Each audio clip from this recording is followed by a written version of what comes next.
Innal hamdalillah nahmaduhu wa nasta'inuhu wa nastaghfiruh wa na'udzu billahi min shururi anfusina wa sayyiati a'malina.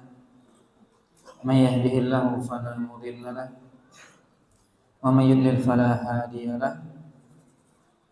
Asyhadu an la ilaha illallah wahdahu la syarika lahu wa asyhadu anna Muhammadan abduhu wa rasuluh alladzi la rasula wa la nabiyya ba'dahu. Ya ayyuhalladzina amanu taqullaha haqqa tuqatih wa la tamutunna illa wa antum muslimun, amma ba'd. Bapak dan Ibu kaum muslimin dan kaum muslimat yang dirahmati Allah Subhanahu wa taala. Alhamdulillah, puji dan syukur senantiasa kita sampaikan kepada Allah Subhanahu wa taala. Salawat dan salam kita sampaikan kepada Rasulullah sallallahu alaihi wasallam dan juga kepada keluarga beliau, para sahabatnya, serta orang-orang mukmin yang senantiasa mengikuti beliau sampai hari kiamat nanti. Pada malam hari ini kita melanjutkan pembahasan dari tafsir, yaitu kita akan memulai pembahasan tafsir surah Yusuf, di mana surah Yusuf adalah surah Makkiyah di antara surah Makkiyah, yaitu surah yang diturunkan oleh Allah Subhanahu wa taala sebelum Rasulullah SAW hijrah ke Madinah. Di mana surah ini terdiri dari 111 ayat dan Allah SWT memulai surah ini dengan huruful muqatta'ah, yaitu huruf yang disebutkan juga dalam beberapa surah dalam Al-Quran. Allah SWT berfirman dalam surah yang mulia ini, a'udzubillahi minasyaitonirrajim. Bismillahirrahmanirrahim. Alif lam ra, tilka ayatul kitabil mubin. Allah SWT memulai dan membuka surah yang mulia ini dengan alif lam ra, di mana alif lam ra sama dengan alif lam mim atau alif lam mim ra atau alif lam mim shad dan seterusnya, di mana ini adalah huruf-huruf hijaiyah yang Allah SWT memulai beberapa surah dalam Al-Quran dengan huruf-huruf tersebut, yang mana tentunya huruf tersebut tidak memiliki makna. Maka tidak benar sebagian orang yang memberikan makna alif lam mim. Misalnya alif Allah, lam Jibril, kemudian mim Muhammad, itu tidak benar, tidak ada dalil. Maka alif lam mim, alif lam ra, alif lam mim ra, alif lam mim shad atau shad, qaf, nun dan seterusnya, kaf, ha, ya, mim, ain, sin, qaf dan seterusnya, itu tidak ada maknanya karena itu adalah huruf hijaiyah yang huruf-huruf itu disebutkan oleh Allah SWT tetapi tidak menjadikan dia menjadi satu kata, sehingga dia tidak memiliki makna. Sebab kalau seandainya huruf itu digabungkan, huruf hijaiyah digabungkan kemudian menjadi satu kata, tentunya dia memiliki makna. Adapun ini tidak. Maka sudah pernah kita sebutkan bahwasanya hikmah dari Allah SWT menyebutkan alif lam ra atau alif lam mim dan seterusnya di awal surah atau di awal sebagian surah Al-Quran, tujuannya adalah untuk mengingatkan orang-orang Quraisy ketika itu secara khusus bahwasanya Al-Quran ini diturunkan dengan huruf yang mereka berbicara dengannya dan huruf-huruf yang mereka menulis dengannya. Di mana Al-Quran diturunkan dengan alif, lam, mim, alif, lam, ra, huruf-huruf yang mereka orang-orang kafir Quraisy berbicara dengannya ataupun menulis dengannya. Maksudnya ini adalah tidak asing bagi mereka huruf yang ada dalam Al-Quran. Maka Allah SWT menurunkan atau menyebutkan potongan-potongan huruf ini di dalam beberapa ayat surah dalam Al-Quran untuk mengingatkan orang kafir Quraisy bahwasanya ini Al-Quran adalah dengan bahasa Anda sekalian, dengan bahasa Arab yang Anda berbicara dan menulis dengannya. Kalau Anda ragu akan kebenaran Al-Quran, maka datangkan satu surah semisal dengan Al-Quran, atau yang seperti Al-Quran, atau bahkan satu ayat seperti Al-Quran. Dan Allah SWT menantang orang-orang Quraisy ketika itu, dan tantangan itu sampai hari ini dan sampai hari kiamat tetap berlaku. Allah SWT menyebutkan bahwasanya silahkan kalian mendatangkan satu surah, satu ayat, atau 10 surah yang semisal dengan Al-Quran.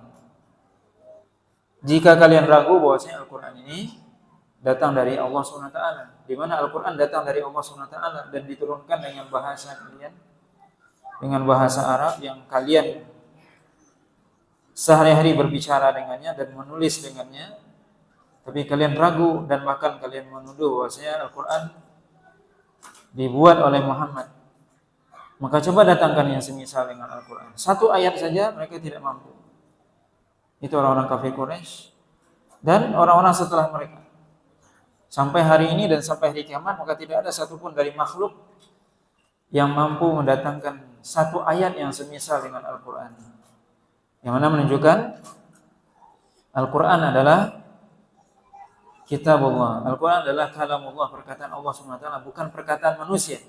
Sebab kalau perkataan manusia pasti bisa ditiru, bisa dicontoh.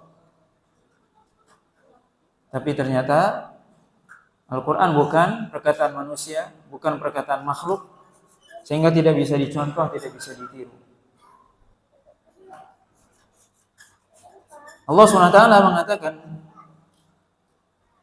tilka ayatul kitabil mubin. Inilah ayat-ayat dari kitab Al-Mubin yang menjelaskan. Allah SWT mengatakan tilka ayatul kitab Al-Mubin. Inilah ayat-ayat dari kitab, yaitu Al-Quran yang mubin, di mana Allah SWT menyebutkan dalam ayat yang pertama dari surah Yusuf bahwasanya Al-Quran itu salah satu sifatnya adalah mubin, artinya menjelaskan. Bahwasanya Al-Quran menjelaskan segala sesuatu. Al-Quran menjelaskan tentang Allah SWT. Al-Quran menjelaskan tentang hukum syariat yang halal dan yang haram, yang hak dengan yang batil. Al-Quran menjelaskan tentang surga neraka. Al-Quran berbicara menjelaskan tentang hari kiamat. Al-Quran menjelaskan semuanya. Maka Al-Quran kitabun mubin, kitab yang menjelaskan segala sesuatu. Maka segala sesuatu yang berkaitan dengan urusan manusia itu semua dijelaskan dalam Al-Quran. Maka Al-Quran menjadi kitab yang jelas dan menjelaskan segala sesuatu kepada makhluk, ya, terutama kepada jin dan manusia. Karena tentunya Al-Quran diturunkan oleh Allah SWT bukan hanya kepada bangsa Arab, tapi kepada seluruh manusia. Berbeda dengan kitab-kitab sebelumnya, di mana kitab-kitab sebelumnya diturunkan kepada kaum tertentu. Tapi Al-Quran diturunkan kepada seluruh manusia, bahkan kepada jin. Maka Al-Quran adalah penjelas dari segala sesuatu. Tidak ada yang samar di dalam Al-Quran, maka semua dijelaskan. Yang jelas, yang wadih, yang jali, yang nyata.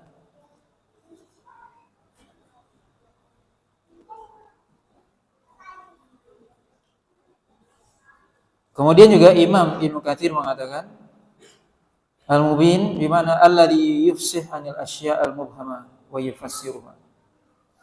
Yaitu kitab yang menjelaskan segala sesuatu yang samar. Maka Al-Quran adalah menjelaskan segala sesuatu yang tidak jelas, maka dijelaskan dalam Al-Quran. Bagaimana Al-Quran yang paling jelas menjelaskan tentang yang hak dengan yang batil, mana yang hak, mana yang batil, mana kebaikan, mana keburukan, yang mana jalan ke surga dan mana jalan ke neraka, mana amalan yang baik dan yang buruk, semua dijelaskan dalam Al-Quran. Maka Al-Quran adalah Al-Kitabul Mubin. Itu kitab yang menjelaskan segala sesuatu. Kemudian Allah SWT mengatakan, Inna anzalnahu Qur'anan Arabiyyan la'allakum ta'qilun. Sungguhnya kami menurunkannya, yaitu menurunkan Al-Quran ini Arabiyyan, dengan bahasa Arab, la'allakum ta'qilun, agar Anda memikirkannya, agar Anda berakal, agar Anda bisa memikirkan dan memahami. Allah SWT menjelaskan dalam ayat ini, Inna anzalnahu, sungguhnya kami telah menurunkannya, yaitu menurunkan Al-Quran ini.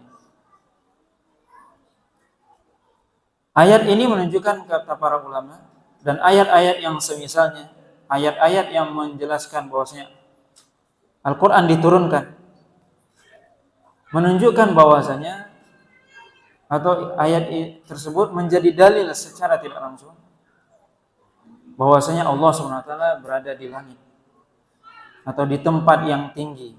Karena tentunya turun itu dari tempat yang tinggi ke tempat yang rendah. Itu makna turun. Kami turunkan Al-Quran. Maka Al-Quran berasal dari Allah. Al-Quran adalah kalam Allah, perkataan Allah SWT. Maka perkataan Allah SWT Allah turunkan dari tempat yang tinggi ke tempat yang rendah.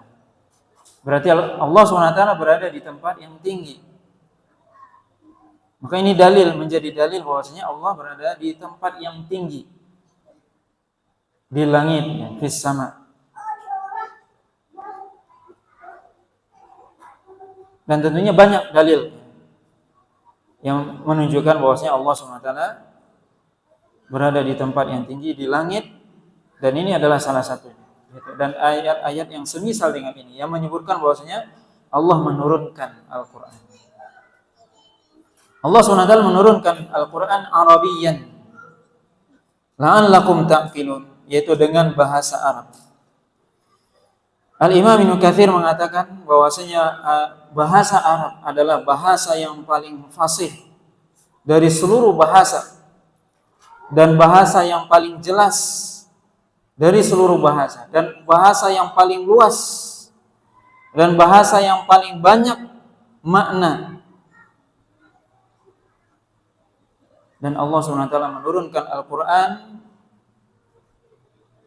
dengan bahasa yang paling mulia, yang paling luas, yang paling fasih, yang paling banyak maknanya.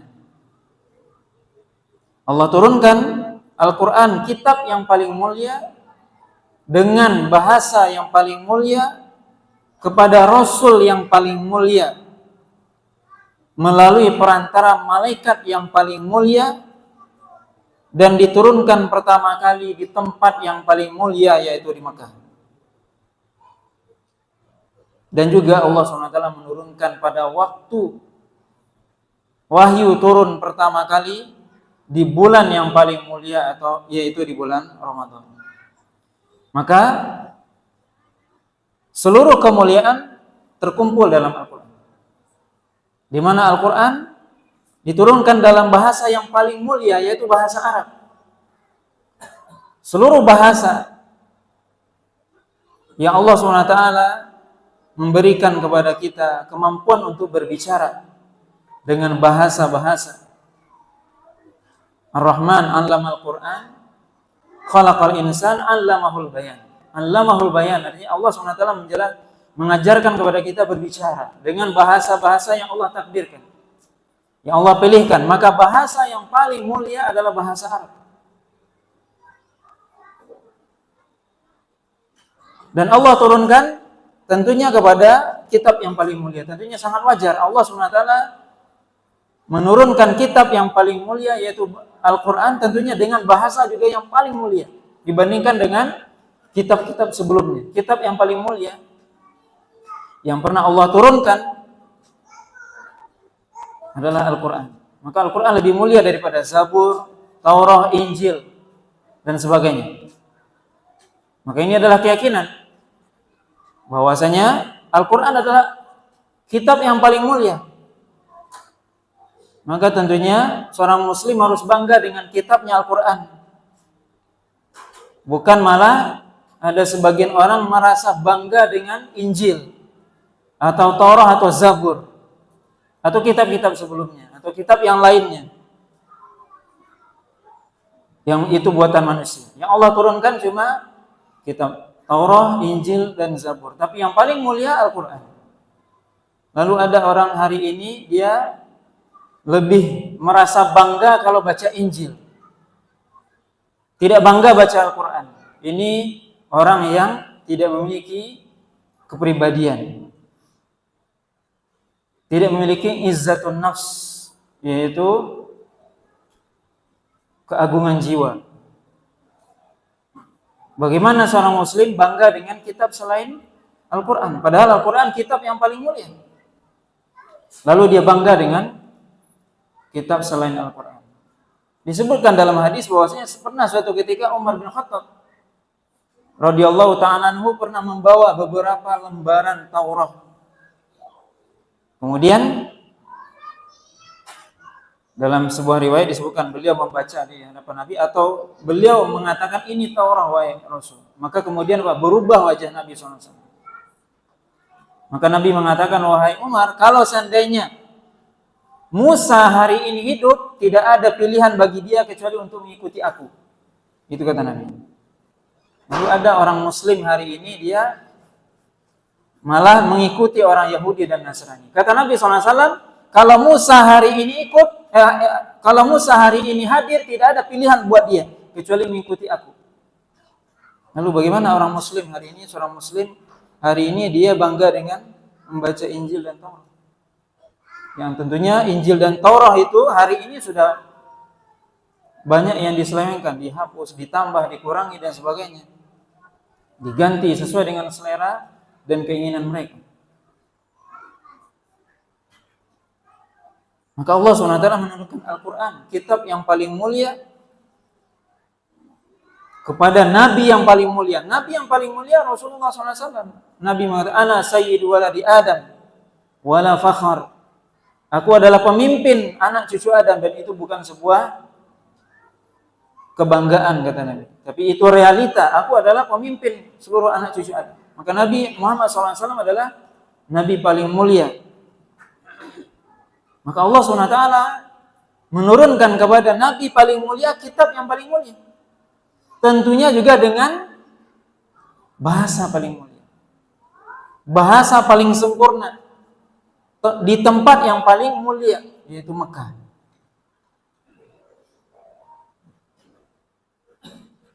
Oleh karena itu tentunya sudah menjadi kewajiban bagi kita sebagai setiap muslim untuk mempelajari bahasa kita sendiri, yaitu bahasa Arab. Ini adalah bahasa kita sebagai seorang muslim. Maka seharusnya seorang muslim dia mempelajari bahasa Arab. Karena itu adalah bahasa agama kita. Maka para ulama mengatakan al-arabiyyatu minad din, bahwasanya bahasa Arab bagian dari agama. Imam Hasan Al-Basri mengatakan innama ahlakathumul ujmah, bahwasanya dimulainya terjadi penyimpangan pemikiran dalam Islam karena ujmah. Ujmah itu artinya tidak paham bahasa Arab. Ajam, orang ajam, kita disebut orang ajam karena tidak paham bahasa Arab. Maka di dunia ini cuma ada dua, Arabun wa ajamun. Orang Arab dan orang bukan Arab. Maka al-ajam ujmah artinya enggak bisa bahasa Arab, enggak paham. Maka dikatakan bahwasanya penyimpangan terjadi dalam Islam, penyimpangan yang berupa pemikiran yang menyimpang, pemahaman yang keliru, itu karena salah dalam memahami Al-Quran dan hadis. Kenapa salah? Karena tidak paham bahasa Arab. Maka bahasa Arab adalah bahasa kita yang wajib kita bagi setiap muslim mempelajari. Kenapa? Karena tidak mungkin kita bisa memahami Al-Quran dan Sunnah secara sempurna kecuali dengan mempelajari bahasa Arab. Maka ini adalah tugas kita bersama. Bagaimana kita mempelajari bahasa Arab? Tujuannya apa? Tujuannya memahami Al-Quran dan Sunnah. Karena Al-Quran ataupun hadis, terutama Al-Quran, itu tidak mungkin untuk diterjemahkan secara harfiah. Makanya para ulama melarang. Bahkan sebagian ulama mengatakan haram hukumnya menerjemahkan Al-Quran secara harfiah, secara letter like. Kenapa? Nggak mungkin Al-Quran diterjemahkan dengan harfiah. Perkata. Tidak mungkin. Kenapa? Karena bahasa Al-Quran, bahasa Arab itu sangat sulit padanannya dengan bahasa-bahasa lain di dunia ini. Maka yang bisa adalah terjemah maknawiyah. Nggak bisa harfiah. Nggak mungkin Al-Quran diterjemahkan dengan harfiah, dengan huruf atau dengan perkataan, nggak mungkin. Al-Quran hanya bisa diterjemahkan dengan diterjemahkan dengan terjemah maknawiyah, dengan makna. Maka ketika kita menyebutkan satu kata, maka harus dijelaskan bisa jadi 2 baris, 1 baris, 1 kata. Kenapa? Karena bahasa Arab bahasa yang luas. Satu kata memiliki makna yang luas dan bahasa Arab memiliki sinonim yang sangat banyak. Bisa jadi satu kata memiliki banyak sinonimnya. Salah satu contoh, kata hub saja, cinta, kata Imam Ibnul Qayyim itu memiliki lebih dari 30 sinonim. Cinta saja, itu kata hub. Sinonimnya ada lebih dari 30 kata. Itu bahasa Arab. Tidak ada bahasa di dunia yang seperti itu. Bisa juga bahasa Arab itu satu kata, dia memiliki 2 makna yang berlawanan. Seperti kata maula misalnya. Maula artinya tuan, bisa jadi juga artinya budak. Berarti ketika kita mengatakan maulana, apa arti maulana? Budakku atau tuanku, terserah. Dilihat konteks kalimat. Itu bahasa Arab. Tidak ada bahasa yang seperti itu di dunia ini selain bahasa Arab. Maka bahasa Arab nggak bisa diterjemahkan, Al-Quran nggak bisa diterjemahkan dengan harfiah. Perkata begitu nggak bisa. Bahkan tadi disebutkan bahwasanya para ulama mengharamkannya. Kenapa? Menyalahi makna. Maka harus diterjemahkan dan dengan terjemah maknawiyah, disebutkan maknanya. Itulah bahasa Arab. Inna anzalnahu Qur'anan Arabiyyan. Kami turunkan Al-Quran ini dengan bahasa Arab, bahasa yang sangat luas. Apa tujuannya? La'allakum ta'qilun, agar Anda berfikir. Karena bahasa Arab bukan bahasa mudah. Bahasa yang membutuhkan berfikir. Orang bahasa Arab harus mikir. Belajar bahasa Arab. Maka ini menunjukkan apa? Ya, bahasa Arab, apalagi bahasa Arab bahasa yang sangat dalam. Memiliki banyak cabang ilmu bahasa itu banyak cabangnya, ilmu cabang bahasa Arab. Ada nahunya, ada sorofnya, ada balaghahnya, ada macam-macam. Balaghah juga dibagi 3, macam-macam. Ada arud, ada syair, ada nathar, ada khitab, macam-macam bahasa. Itu ilmu bahasa Arab yang sangat luas.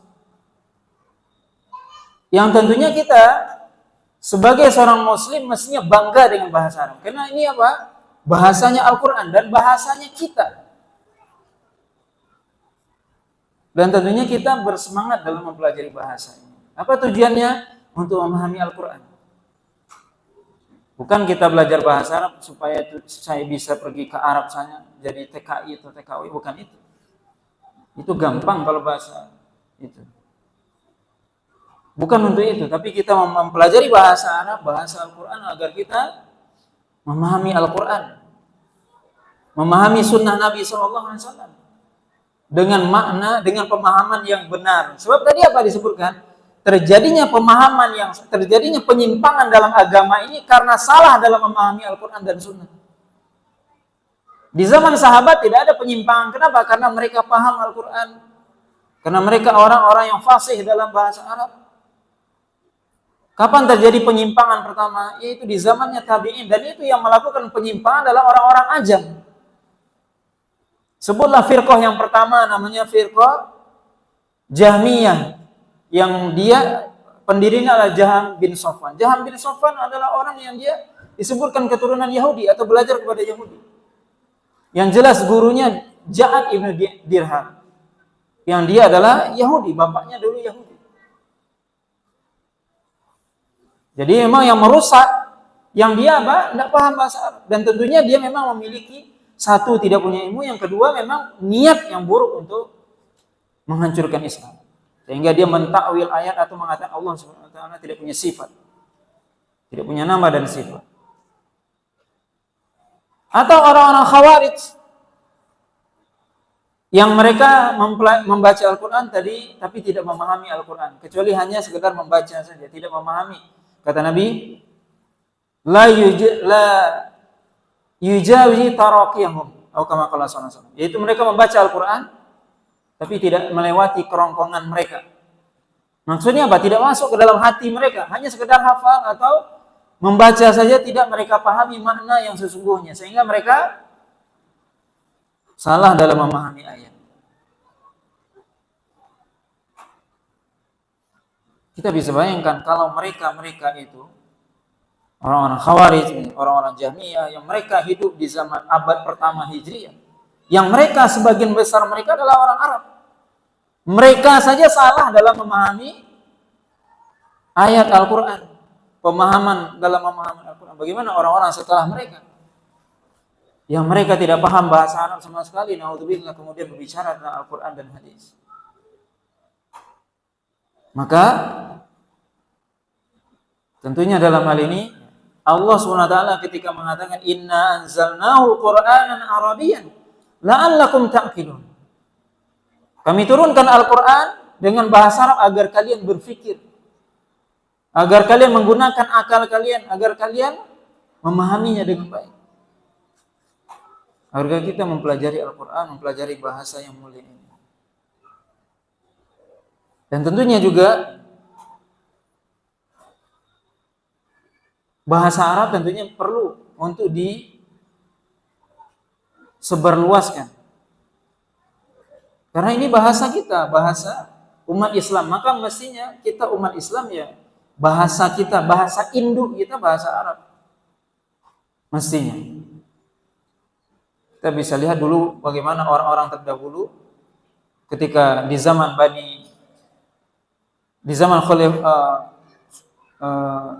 Khalifah Rasyidin, kemudian di zaman Bani Umayyah, Bani Abbasiyah, yang tentunya mereka dengan bahasa Arab, kemudian orang-orang selain dari mereka, orang-orang ajam yang masuk ke dalam Islam, mereka belajar bahasa Arab. Jadi mereka masuk Islam, kemudian mereka mempelajari bahasa Arab. Apa tujuannya untuk belajar Al-Quran dan hadis? Maka mestinya ya kita sebagai seorang muslim Orang Muslim mestinya apa? Identik dengan bahasa Arab. Dan sangat memalukan sekali hari ini ada orang-orang yang dia justru alergi dengan bahasa Arab atau budaya Barat, budaya Arab katanya. Padahal dia Muslim tapi alergi dengan yang bau-bau Arab.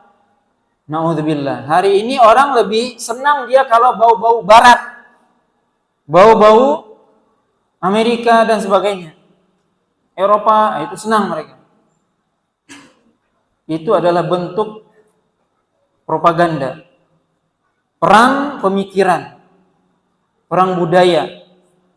Bagaimana kita hari ini sebagai umat Islam sebenarnya dijajah oleh orang-orang kafir dari sisi budaya dan sebagainya. Kita sendiri nggak pede, nggak percaya diri dengan bahasa Arab. Justru malu menampakkan jati diri sebagai seorang Muslim dengan bahasa Arabnya, dengan istilah Arabnya. Justru kita lebih senang, lebih keren, dianggap keren kalau bahasanya Inggris. Benar atau tidak? Lebih keren, lebih mantap kalau dengan istilah-istilah non-Islam. Na'udzubillah. Ini kita berarti kehilangan jati diri dan harga diri. Kita mengikut orang-orang kafir. Sebagai seorang Muslim, mestinya kita apa? Senang dengan bahasa Arab dan menyebarluaskan bahasa Arab, dan kita identik dengan istilah-istilah Arab mestinya, bukan istilah-istilah baik dalam hal yang besar ataupun yang kecil, percakapan apa semua mestinya dengan bahasa Arab.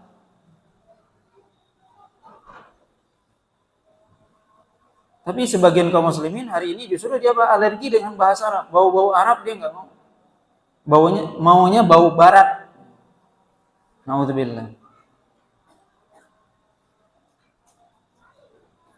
Dalam hal-hal yang sekecil apapun mestinya kita, ya kalau bisa apa?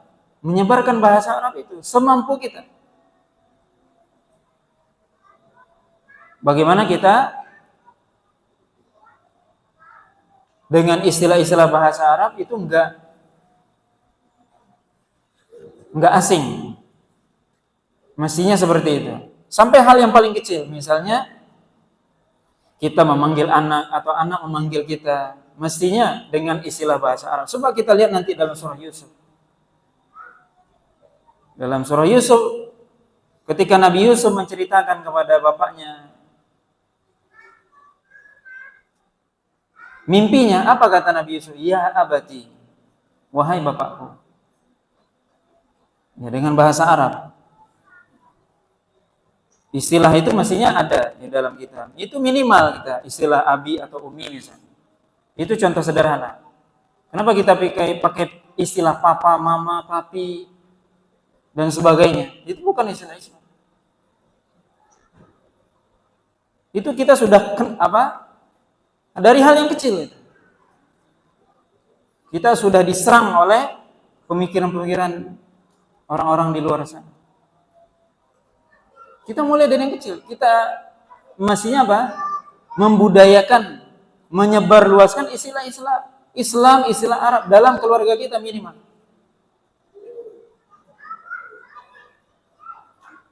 Itu minimal ya, kecil kita. Tapi sebagian orang mungkin menganggapnya itu biasa, tapi itu enggak. Mestinya kita memulai menyebarkan istilah-istilah Arab yang memang itu adalah agama kita. Agama kita dengan bahasa Arab, Al-Quran kita dengan bahasa Arab, hadis kita dengan bahasa Arab, dan Nabi kita orang Arab. Kenapa kita alergi dengan Arab? Apakah kita malu dengan Nabi kita? Muhammad SAW orang Arab. Kemudian juga nama-nama, berikan nama-nama anak kita dengan nama Arab, dengan nama para Nabi dan Rasul. Jangan nama-nama Yahudi atau nama-nama nama-nama Amerika,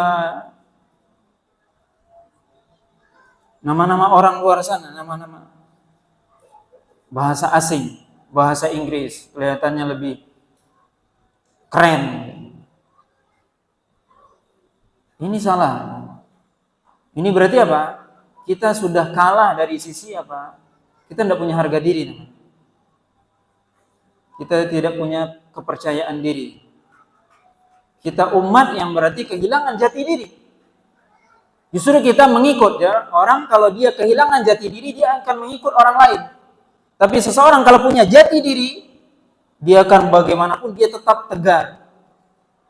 Saya punya prinsip. Saya Muslim, saya punya prinsip. Bagaimanapun, apapun yang terjadi. Begitu seorang Muslim, dia punya harga diri, punya jati diri. Yang ditiru siapa? Rasulullah SAW. Para sahabat itu yang ditiru. Tapi kalau orang sudah kehilangan jati diri, tidak punya panutan, yang dipanut siapa? Yang dicontoh siapa? Orang selain Rasulullah SAW. Maka ini Bapak dan Ibu dirahmati oleh Allah Subhanahu wa taala, kita mengingatkan di sini, Allah Subhanahu wa taala mengingatkan kita, inna anzalnahu Qur'anan Arabiyyan. Allah menurunkan Al-Qur'an dengan bahasa Arab. Apa tujuannya? Agar kita umat Islam belajar bahasa Arab dan agar kita membudayakan bahasa Arab, agar kita mempelajari bahasa Arab. Itu tujuannya. Maka kembalilah kita kepada jati diri kita masing-masing. Sebagai seorang Muslim harusnya bangga dengan Islam kita, dengan bahasa Arab kita, dengan Al-Quran kita, dengan hadis kita. Harusnya seperti itu. Apa tujuannya? La'allakum ta'qilun, agar Anda berpikir. Dengan bahasa yang luas ini, Al-Quran, bahasa yang luas, bahasa yang sangat dalam, bahasa yang paling fasih, maka kami turunkan Al-Quran dengan bahasa itu agar kalian berpikir.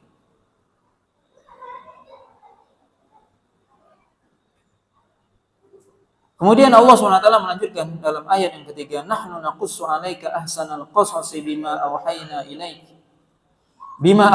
ilaika hadzal Qur'an wa in kunta min qablihi laminal ghafilin. Maka ini adalah muqaddimah dari kisah Nabi Yusuf alaihi salam. Allah SWT mengatakan, nahnu, kami, naqussu 'alaika, menceritakan kepada engkau wahai Muhammad, mengkisahkan kepada engkau wahai Muhammad. Nahnu, Allah SWT. Maka kata nahnu di sini maksudnya adalah kata para ulama litta'zim, untuk pengagungan. Karena Allah SWT Esa, Maha Satu. Tapi kenapa dikatakan nahnu, kami, litta'zim, pengagungan? Bukan berarti Allah banyak, tidak. Bukan itu maksudnya. Nahnu naqussu 'alaika ahsanal qasas. Kami ceritakan kepada engkau wahai Muhammad ahsanal qasasi, sebaik-baik kisah. Bima awhayna ilaika hadzal Qur'an, dengan apa yang telah kami wahyukan kepada engkau dari Al-Qur'an ini. Wa in kunta min qablihi laminal ghafilin, sedangkan engkau pada waktu yang lalu atau sebelumnya termasuk orang yang lalai, maksudnya tidak tahu tentang kisah ini. Maksudnya lalai di sini tidak tahu tentang kisah Nabi Yusuf. Kalau Allah SWT tidak menceritakan kepada Rasulullah SAW, maka Rasul tidak tahu. Kalau Allah tidak menceritakannya kepada Rasulullah dan menyebutkannya dalam Al-Quran, kita juga tidak tahu. Allah SWT menyebutkan dalam ayat ini, nahnu naqussu 'alaika ahsanal qasas. Kami akan menceritakan kepada engkau wahai Muhammad sebaik-baik kisah.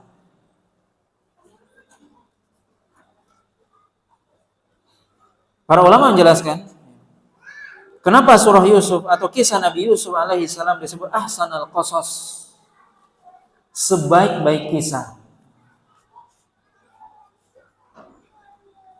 Wallahu alam, beberapa pendapat disebutkan, pendapat para ulama. Pertama, karena dalam surah Yusuf ini Allah SWT menceritakan kisah Nabi Yusuf dari awal sampai akhir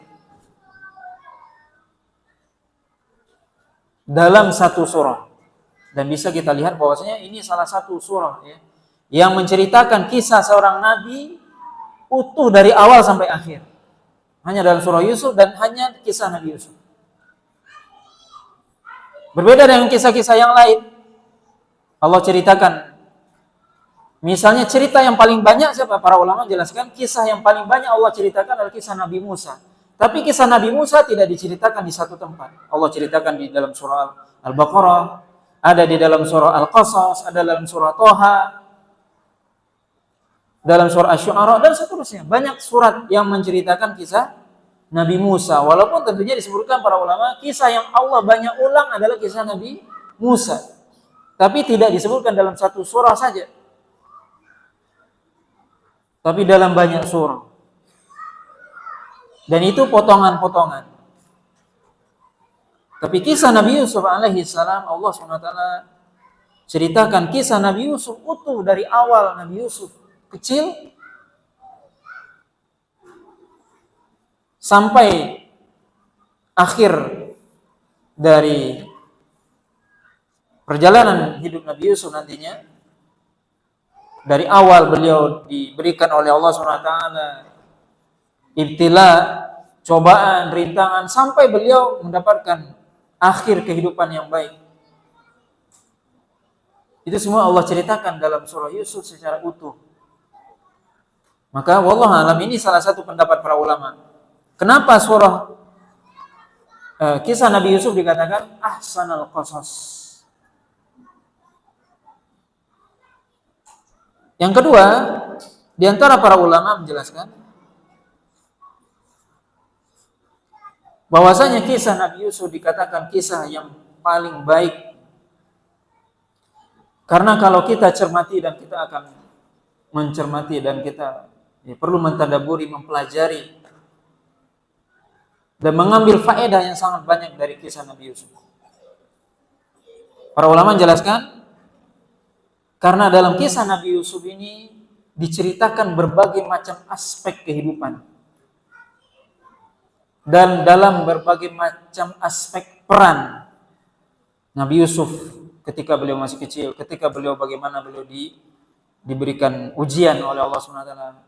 Bagaimana seorang bapak kehilangan anak, bapak beliau Yakub, bagaimana Nabi Yusuf kehilangan kasih sayang orang tuanya ketika sudah di waktu kecil sudah dibuang oleh saudara-saudaranya. Bagaimana Nabi dalam menghadapi hasad saudara, bagaimana Nabi Yusuf menghadapi godaan seorang wanita, bagaimana Nabi Yusuf dipenjara, bagaimana Nabi Yusuf menjadi menteri, dan seterusnya nanti. Ini peran yang banyak. Dan begitu juga bagaimana dalam kisah ini tentunya disebutkan peran, begitu juga perpindahan keadaan yang Allah ceritakan begitu unik ya. Kita akan baca insyaallah dan kita akan bermohon kepada Allah SWT untuk mendapatkan pelajaran yang sangat berharga dari kisah Nabi Yusuf. Kenapa? Allah katakan ini ahsanal qasas.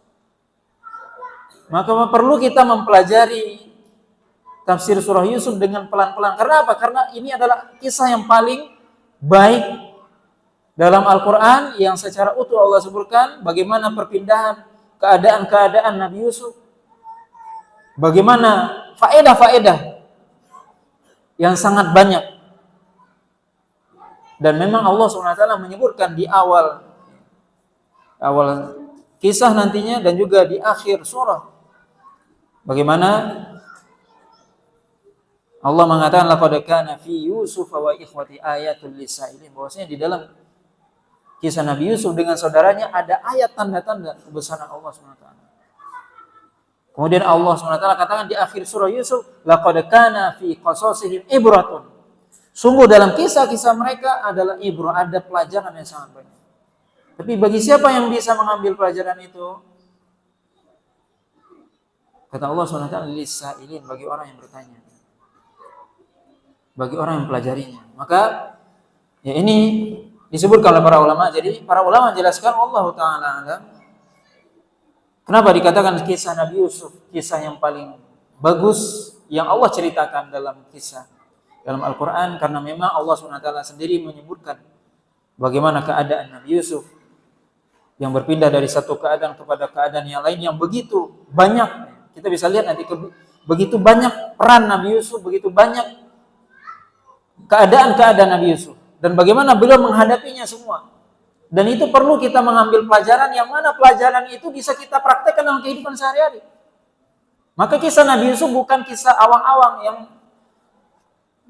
kisah yang bisa kita praktekkan, kita ambil pelajaran, yang kita sendiri bisa jadi satu waktu akan menghadapi keadaan-keadaan seperti itu. Jadi bukan kisah khayalan yang kita tidak bisa ngambil faedah dari ini, enggak. Justru kisah real